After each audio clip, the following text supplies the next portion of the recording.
Malapit mo na bang mabuo ang requirements para maging eligible sa in-stream ads?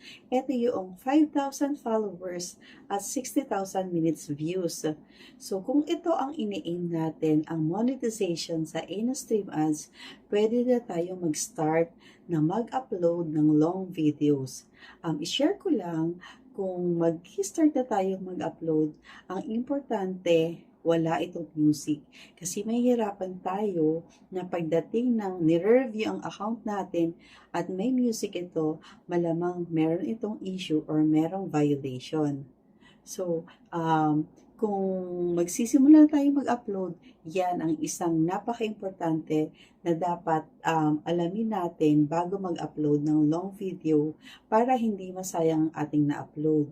At ang ating ma-upload ng long videos, kahit hindi pa tayo monetize, ito ay parang investment natin na pagdating na ma-monetize tayo, magkakaroon din ito ng ads.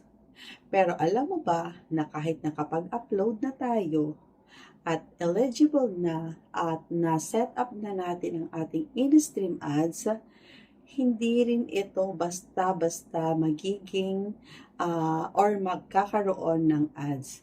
So, tuturuan ko kayo kung paano magkaroon ng ads ang ating old long videos na ginawa natin or na-upload natin bago pa tayo ma-monetize sa in-stream ads.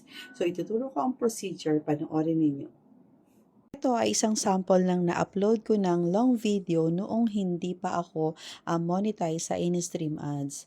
So, i-click natin ang insights, then merong arrow, click natin ang settings, and then ito makikita natin, ads on video. Make money with your videos when you allow ads to be shown. Then swipe right.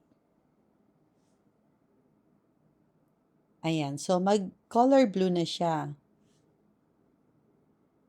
Kung magbaback tayo and balikan ulit natin yung same procedure, ayan, settings, and then pag hindi na bumalik sa kulay gray, yan, sure na magkakaroon na talaga ng ads yung video na yan. And monetize na tayo sa in-stream ads. So, yan ang pwede kong i-share na gawin natin sa ating old videos na na-upload natin nung hindi pa tayo monetize sa in-stream ads.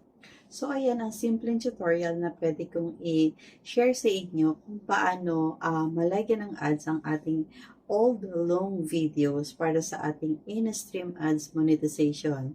If ever man meron kayong tanong or pwede ko kayong i-assist or turuan sa aking personal na kakayanan lang at aking personal experience, willing akong tumulong or mag-assist. So, good luck sa atin and sana mas mahaba pa ang journey natin sa ating pag-reels or dito sa ating meta world na journey. So, thank you for watching.